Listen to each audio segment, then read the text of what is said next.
Hello everyone, কেমন আছো সবাই? আজকে কিছু বাস্তবিক অভিজ্ঞতা শেয়ার করার জন্য এই ভিডিওটি তৈরি করেছি। আসলে আমার চিন্তাভাবনাটা হয়তো আলাদা, সবার সাথে অনেক সময় মেলে না। আসলে সেদিনকার আমাদের ফ্রেন্ডদের গেট টুগেদার ছিল। তো আমাদের প্ল্যান হয়েছিল যে আমরা সবাই মিলে পিকনিক করব। হয়তো কোনো রেস্টুরেন্টে আমরা লাঞ্চ করব একসাথে, অথবা আমরা বাসা থেকে যে যার মতো নিজের দুপুরের খাবারটুকু নিয়ে আসবো, তারপর একসাথে বসে খাবো, জাস্ট আড্ডা দিব, অথবা কিছু share, chips, drinks, something like that. So আমরা সেদিন কি করলাম, আমরা সবাই একটা জায়গা ঠিক করলাম, ফিক্সড করলাম, এবং আমরা সবাই মিলে ওই জায়গায় মোটামুটি ডিউ টাইমে চলে গেলাম। আমরা কিন্তু সেদিন যে যার মতো নিজের খাবারটুক নিজে ক্যারি করেছি। তো তারপর আমরা সবাই মিলে আড্ডা দিলাম, গল্প করলাম, একসাথে লাঞ্চ করলাম। তারপরে আবার আমরা কিছুক্ষণ পর একটা রেস্টুরেন্টে গেলাম, কফি খেলাম, যে যার মতো বিল দিয়ে আসলাম। আমরা এর আগে যখন ওয়ান ডিশ পার্টি করেছিলাম তখন কথা হয়েছিল যে আমরা যে যার মতো যেটা ইচ্ছা সেটা রান্না করে নিব, কিন্তু যার কার কোনটা অ্যালার্জি আছে ওইটা আমরা সবসময় মাথায় রাখতাম। তো তারপরে আমরা এটা সেটা রান্না করে নিয়ে যে যারটা টেস্ট করতাম, একে অন্যেরটা টেস্ট করতাম। সবার কাছে কেমন জানি না, বাট আমার কাছে এটা ভালো লাগে। এটা আমার কাছে সত্যি অসামাজিকতা মনে হয় না। অনেক সময় আমরা বলে ফেলি অনেককে যে বাঙালি হয়ে আমরা হয়তো ইউরোপিয়ান কালচারকে পেট্রোনাইজ করছি, বা ইউরোপিয়ান কালচারকে হয়তো ভালো লাগছে।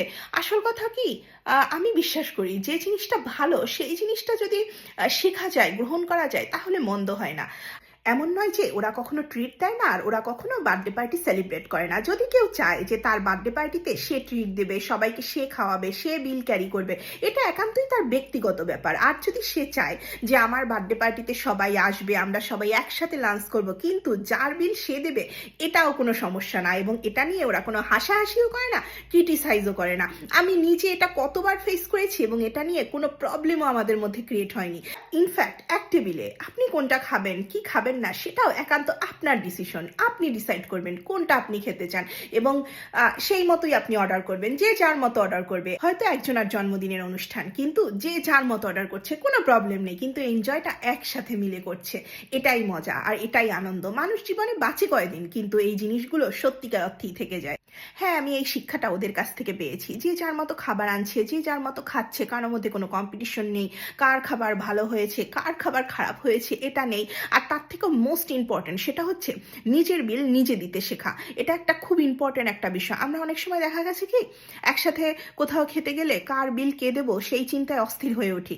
যার জিনিসটা সে ক্যারি করা, এটা আমার মনে হয় কি এটা খুব ভালো একদিক থেকে। একসাথে খেতে গেলে, একসাথে গল্প করতে গেলে, এই কারণে না ওদের সাথে আমাদের কখনো মেন্টাল এই ডিস্টেন্সটা ক্রিয়েট হয় না। আমার কাছে এই স্বচ্ছতাটা ভালো লাগে। এই স্বচ্ছতাটা খুবই ইম্পর্টেন্ট। ডিপেন্ডেন্সি, ওরা আসলে সত্যিকার অর্থেই কারো উপর কোনো কিছুতে ডিপেন্ডেন্ট হয় না। আর এর জন্যই ওদের মধ্যে এই সুন্দর সম্পর্কগুলো বজায় থাকে। ওরা ফ্রেন্ডশিপ বলতে এটা বোঝে না যে তোমার উপর অতিরিক্ত ডিপেন্ড হয়ে পড়বো না। আমি অসামাজিকতা কিংবা কাউকে রান্না করে খাওয়ানো, দাওয়াত করা, এগুলোর বিরুদ্ধে কথা বলতে চাই না, কিন্তু বেসিক্যালি সবাই কিন্তু সমান না। কেউ হয়তো এন্টারটেইন করতে পারছে, কেউ কিন্তু অনেক সময় এন্টারটেইন করতে পারে না। সেটা শারীরিক অসুস্থতা হোক, কিংবা হয়তো কেউ ব্যস্ত। অনেক সময় দেখা যায় কি, বাড়িতে বার্থডে পার্টি, অ্যানিভার্সারি পার্টি বা হোয়াট এভার যে কোনো কিছু অ্যারেঞ্জ করলে হয় কি, বাসায় 3টা মানুষ থাকুক বা 4টা মানুষ থাকুক কিংবা 2টো মানুষ থাকুক, ওই মানুষ দুটোকে বা 4টা মানুষকে প্রতি মুহূর্তে খাটতে হচ্ছে। প্রতি মুহূর্তে এটা করো, ওটা করো, অস্থির হয়ে যাচ্ছে। আসলে কি, অনেকে হয়তো পারে, কিন্তু সবার সক্ষমতা, শারীরিক কন্ডিশন একরকম না। তো এর থেকে আমার মনে হয় না যে এটা বেস্ট। অ্যাটলিস্ট সমালোচনার কোনো জায়গা নেই। অ্যাটলিস্ট ওই বাড়িতে 3টা আইটেম খেয়ে এসছি, অথবা ওই বাড়িতে 5টা আইটেম খেয়ে এসছি, এখন 10টা আইটেম বানাতে হবে, কম্পিটিশন করতে হবে, জিততেই হবে। নো, যার জীবন, যার চিন্তাভাবনা তার কাছে। কিন্তু আমি মনে করি আমার জীবনে যেটা আমার জন্য পারফেক্ট, আমার শারীরিক কন্ডিশনের জন্য পারফেক্ট, আমার মনের জন্য পারফেক্ট, সেইটা আমি করব। আমাদের উপমহাদেশে সাধারণত ম্যাক্সিমাম বাড়িতে হেল্পিং হ্যান্ড থাকেন। হয়তো গেস্টরা চলে গেলেন, তারপর হেল্পিং হ্যান্ড সব কিছু ক্লিন করছেন। কিন্তু এখানে হয় কি, হয়তো গেস্ট চলে যাওয়ার পর ঘরের মানুষকেই হয়তো ওইগুলো ক্লিন করতে হচ্ছে, সব কিছু মেনটেন করতে হচ্ছে। এটা না, সবার ক্ষেত্রে জাজমেন্ট দিতে আসবেন না এই কারণে, কারণ সবার শরীর স্বাস্থ্য বা সবার কাজ করার ক্যাপাসিটি না একরকম নয়। এবং আরেকটা সমস্যা যেটা আমরা সবসময় করি, আমরা ফেসবুকে বা ইউটিউবে যে কোনো ভিডিও বা কোনো কিছু দেখে জাজ করি। একজন হয়তো একটা রান্না করছে, হয়তো ভিডিও আপলোড করছে, আমরা তখন পিছনে বসে কমেন্ট করে ফেলি, রান্নাবান্না তো করছে, তাহলে গেস্ট অ্যাটেন্ড করতে প্রবলেম কি। আমরা আসলে ভুলেই যাই যে একটা আইটেম রান্না করা, সেটা ফেসবুকে আপলোড করা, আর গেস্ট অ্যাটেন্ড করা, এটা কমপ্লিটলি ডিফারেন্ট একটা ইস্যু।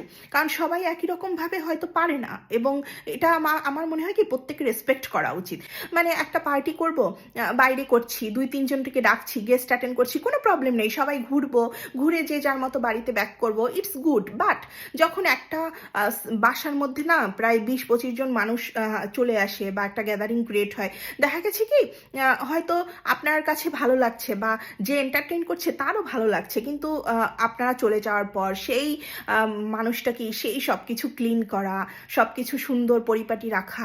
মাঝে মাঝে আমরা কারো বাসায় এলে হয়তো প্রপার এন্টারটেইন না পেলে পিছনে যে বাজে ক্রিটিসাইজ করছি, বাজে ভাষায় বলতেছি রান্না ভালো হয়নি, কি কয়েকটা আইটেম মাত্র করেছে, এই বিষয়গুলো আসলে আমার কাছে ভালো লাগে না। দেশে থাকতেই ভালো লাগতো না। আমি এই জিনিসগুলো পছন্দ করি না। যদি পারি কারোর সাথে একসাথে রেস্টুরেন্টে যেয়ে খাবো, একসাথে টাইম স্পেন্ড করব, এটা ভালো, কিন্তু রান্না করব, ক্রিটিসাইজ করব, এই জিনিসগুলো আমার আসে না। হ্যাঁ, আমরা বাঙালি, আমরা খেতে এবং খাওয়াতে পছন্দ করি, সব ঠিক আছে, কিন্তু আমি ওই যে বললাম প্রত্যেককে এক মাপকাঠিতে মাপাটা খুব ভয়ানক। কারণ প্রত্যেকে একরকম ইফোর্ট দিতে পারবে না, তার হয়তো হেলথ পারমিট করছে না, এই জিনিসগুলো আমরা বোঝার চেষ্টাই করি না। আমরা সবসময় একটা এমন ইমেজ তৈরি করে রাখি যে ও যা করছে আমাকেও করতে হবে, আর না হলে আমি হেরে যাব, অথবা ও যেটা করেছে তার থেকে বেস্ট কিছু করে দেখাতে হবে, আদারওয়াইজ আমি হেরে যাব। কেন? লাইফ আমার, ওর লাইফ দিয়ে আমি কেন নিজেকে বদার করব? আপনি যদি আপনার থিঙ্কিংকে চেঞ্জ করতে না পারেন না, কখনোই আপনি চেঞ্জ হবেন না। অন্যকে নিয়ে শুধু আপনি সমালোচনাই করতে পারবেন, কিন্তু কখনো নিজেকে চেঞ্জ করতে পারবেন না। অনেকে অসামাজিক বলে, সামাজিক বলে সেই মানুষগুলোকে যারা এগুলো করে আর পিছনে বেশি সমালোচনাও করে। আমি তার থেকে মনে করি কি জানেন, অসামাজিক হওয়া ভালো। কারণ মুখোশ পরে সামাজিক হওয়ার থেকে অসামাজিক হওয়া সবচেয়ে বেশি ভালো। আমার দুটো ফ্রেন্ড আছে, সবসময় আমরা বলি যে আমার কাছে গেট টুগেদার মানে কি ভালো লাগে জানিস, যে একসাথে যাব রেস্টুরেন্টে, সবাই নিজেদের মতো খাবো, বিল দিলাম, তারপরে হচ্ছে ঘুরবো, সিনেমা দেখবো, আর তারপরে যে যার বাড়িতে চলে যাব। That's it, fine. মানে গেট টুগেদার হচ্ছে এরকমই, যে গল্প করার স্পেস। এখন আমি সারাদিন বসে কষ্ট করে রান্না করলাম, চুলোর কাছে বসে এটা সেটা রান্না করলাম, এই করলাম সেই করলাম, তাহলে গল্প কিন্তু আড্ডাটা আর জমে না।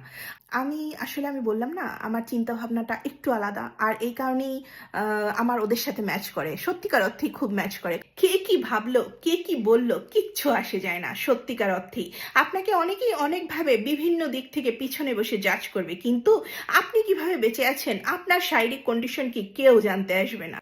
এই কথাগুলো এতটা কনফিডেন্টলি কেন বলতে পারি জানেন? কারণ আমি এমনই, কোনো বাড়িতে বিরিয়ানি খেয়ে আর এক বাড়িতে পান্তা ভাত খেয়েছি সেই গল্প করি না। আর একটা ইম্পর্টেন্ট বিষয় আছে যেটা ওরা কখনো করে না, ওরা কোনো গেট টুগেদারে কারো পার্সোনাল ব্যাপার নিয়ে হাসাহাসি করে না, পিঞ্চ করে না, আর সমালোচনা করে না। ওরা বরং জিজ্ঞেস করে যে তুমি ঠিক আছো, সব ঠিক আছে, দ্যাটস ইট। ওরা কখনো বাজেভাবে ঢোকার চেষ্টা করে না। আর শেষ করছি এটা বলে, ওই যে বললাম প্রত্যেকের থিঙ্কিং আলাদা, প্রত্যেকের চিন্তা ভাবনা আলাদা, আর প্রত্যেকের শারীরিক শক্তিও আলাদা। তাই আপনি যেটা পারবেন সেটা সবাই পারবে না, আর আপনি যেটা পারেন না সেটাও অনেকে পারে। তাই সবসময় নিজের নিয়ে সন্তুষ্ট থাকুন, আর অন্যকে নিজের চোখ দিয়ে জাজ করা বন্ধ করুন।